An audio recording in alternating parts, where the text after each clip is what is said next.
बस आपसे इतनी पॉजिटिविटी आ रही है कि बस अगर आप नेता ना होते, अगर आप राजनीति में ना आते तो आप क्या कर रहे हो? भूपेश बघेल, राहुल गांधी। आपको सही जवाब देना चाहता हूँ मैं। हाँ। कि कितना चैलेंजिंग है बिलासपुर लोकसभा सीट से चुनाव लड़ना।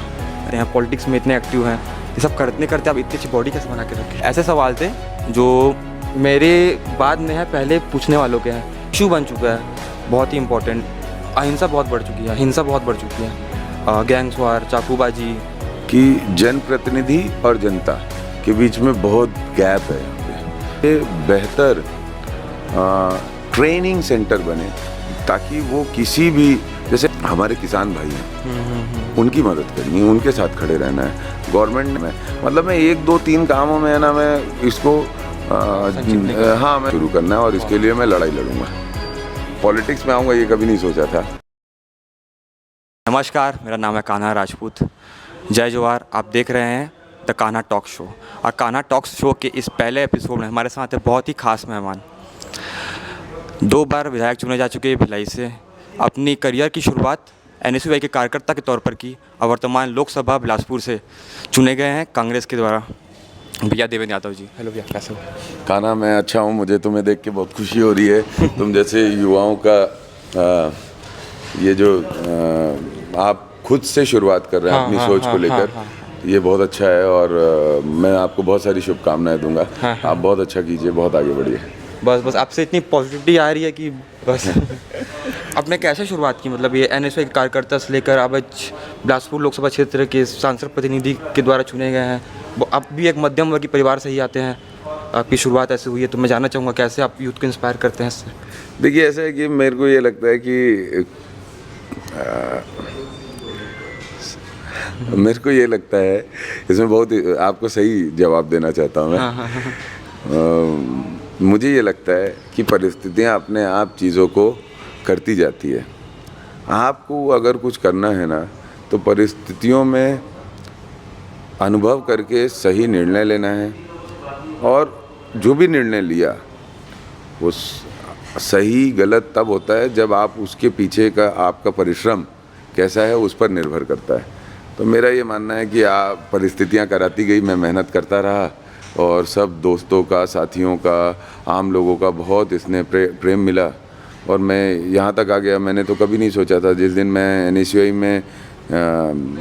की भागीदारी ले रहा था तो उस दिन मैं ये सोच के रखा था कि मैं जिले का सचिव भी बन जाऊंगा तब भी चल जाएगा, लेकिन मैं जिला का अध्यक्ष बन गया, प्रदेश अध्यक्ष बन गया। फिर ये सोचा था कि मतलब 50 साल की उम्र के पहले एक बार विधायक की टिकट मिल जाए तो आनंद आ जाए, मजबूती से लड़ूंगा। मुझे क्या पता था कि 25 साल में ही टिकट मिल जाएगी। तो आप अपना काम करते रहो, ऊपर वाला है, लोग हैं, देखते हैं, समझते हैं और वो अवसर देते हैं।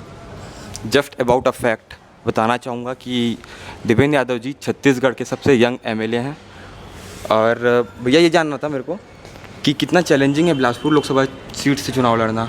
चैलेंजिंग नहीं है, सब जगह के लोग अच्छे हैं। आप कहीं पे भी चले जाओ भारत में, अच्छा। लोग बड़े प्रेम करने वाले हैं।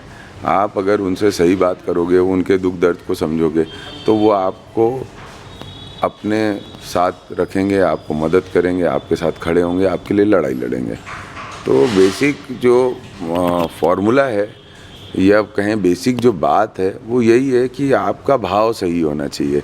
अगर आपका भाव स्पष्ट है, अगर आपकी भावना सेवा करने की है, लोगों की मदद करने की है, उनके साथ खड़े होने की, तो कोई भी चुनौती नहीं होती, संघर्ष होता है। तो ठीक है, आप लंबा संघर्ष करने के लिए तैयार हैं तो आपको सफलता मिलेगी। ठीक।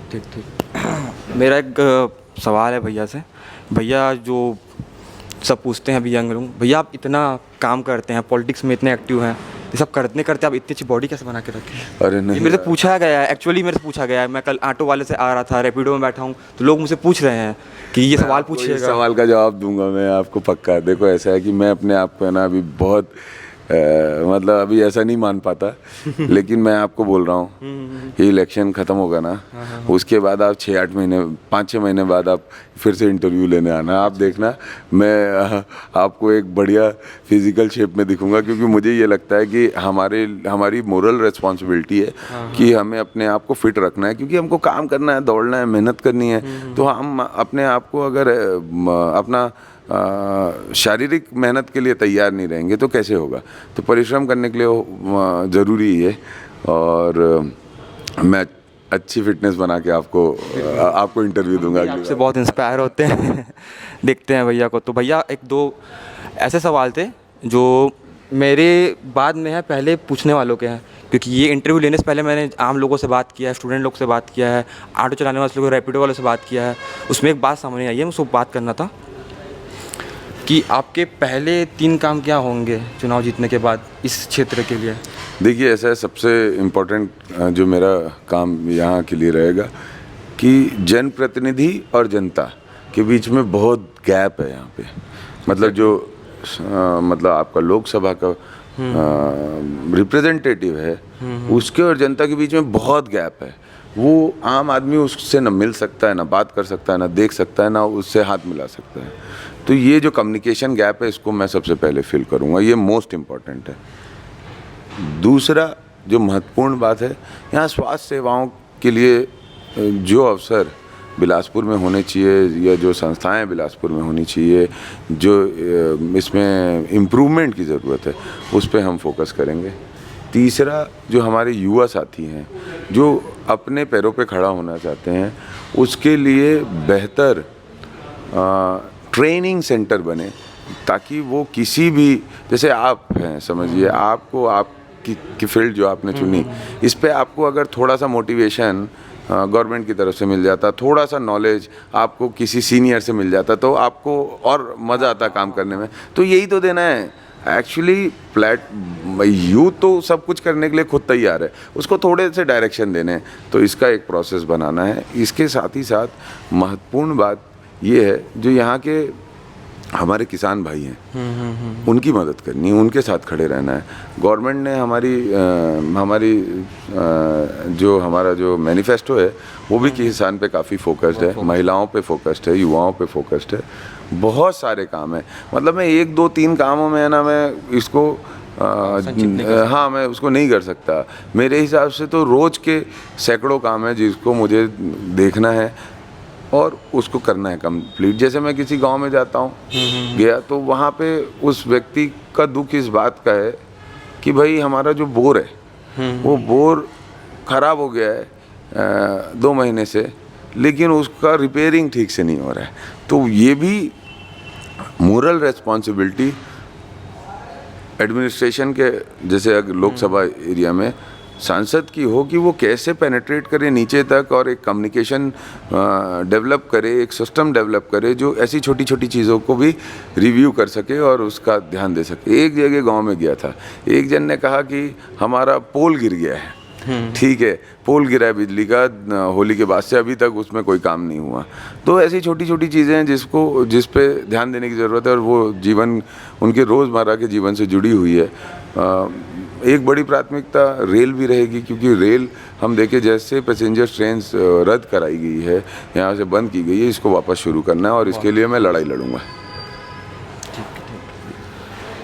एक दरख्वास्त है, रिक्वेस्ट है, सिफारिश है और बहुत बड़ा क्वेश्चन है कि ट्रैफिक जो है बिलासपुर का बहुत खस्ता हालत में। मतलब 1.5 किलोमीटर चलने के लिए ऐसा हो चुका है कि हम पैदल चलना ज़्यादा प्रीफर करें। उसके लिए क्या रहेगा ऐसा कुछ? क्योंकि नई सड़कों की बहुत ज़रूरत है, नए ट्रैफिक सिग्नल जो भी जिनमें हो ट्रैफिक जो हो सकता है रेलवे स्टेशन, वो की बहुत ज़रूरत है। एकदम सही बात है। जैसे मैं पेंड्रा कल गया था तो वहाँ पे पेंड्रा बाईपास की बात आई। यहाँ पर बिलासपुर में भी मतलब ट्रैफिक बड़ा इशू है, हम लोग खुद रोज़ फेस करते हैं उसको। तो इन सभी चीज़ों में योजना बनाकर जिला स्तरीय जो यहाँ पर हमारे प्रशासन के लोग हैं उनके साथ बैठकर इसकी योजना बनाकर इसको सॉल्यूशन किया जाएगा। ट्रैफिक इशू का सॉल्यूशन आपको करने के लिए उसकी डेप्थ तक जाना है कि कहाँ से आप किस उसको करेंगे। और ये एक रेगुलर प्रोसेस है। ये एक रेगुलर कमिटमेंट प्रोसेस भी है जिसमें प्रशासन का भी सहयोग लगेगा और जनता का भी सहयोग लगेगा। तो इसको हम प्रोसेस को डेवलप करेंगे आने वाले समय में। As being a Bilaspurian we knows, जहाँ पे सड़क बन रही होती है बगल में सड़क खुद रही होती है। खोदापुर नाम इसका रख दिया था पिछले समय में। एग्जैक्टली। ये थोड़े गंभीर क्वेश्चन हैं, वो पूछना है पूछिए।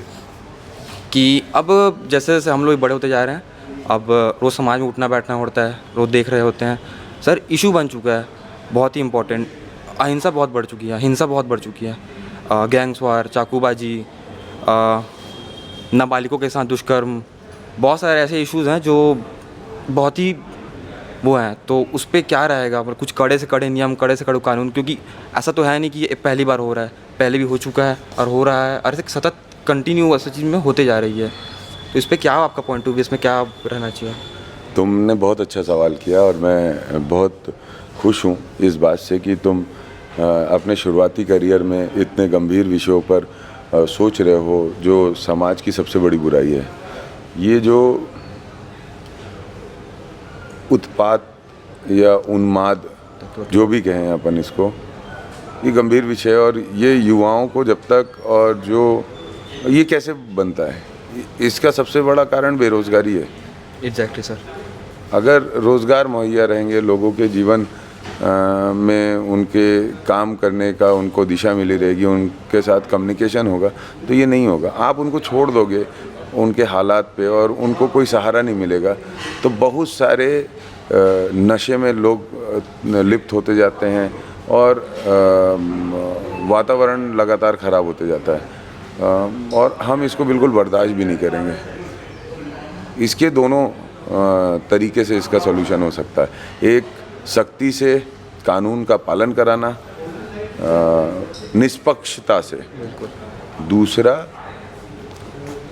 भटकने जो युवा 16, 17, 18 साल की उम्र में भटक जाते हैं, नशे के गिरफ्त में आ जाते हैं, उनको हम कम्युनिकेट करके उनको नशे से दूर लाएं, उनको काम की ओर भेजें, रोज़गार की ओर भेजें, तो निश्चित रूप से बदलाव आएगा।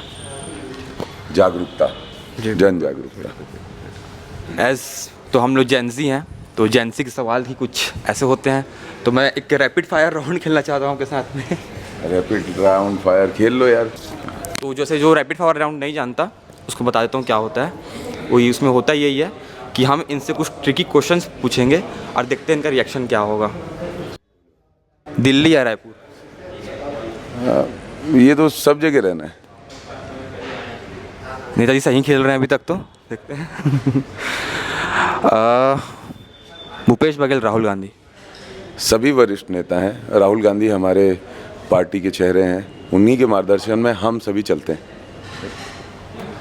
अगर आप नेता ना होते, अगर आप राजनीति में ना आते, तो आप क्या कर रहे होते? इसमें मेरे बहुत वेरीज इंटरेस्ट है, इसको रैपिड के में नहीं बोल पाएंगे। मैंने तो ऐसा है कि मैं आर्मी में जाना चाहता था, मैंने मॉडलिंग भी की है।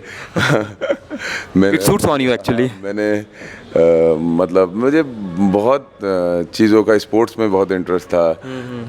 मैंने जूडो खेला है, मैं फुटबॉल खेला हूँ, तो पॉलिटिक्स में आऊँगा ये कभी नहीं सोचा था। आर्मी में जाने का सबसे ज़्यादा शौक था, अगर आप पूछेंगे तो। पर्सनैलिटी लगती भी है सर की आर्मी की तरह, तो it's okay. Thank you sir.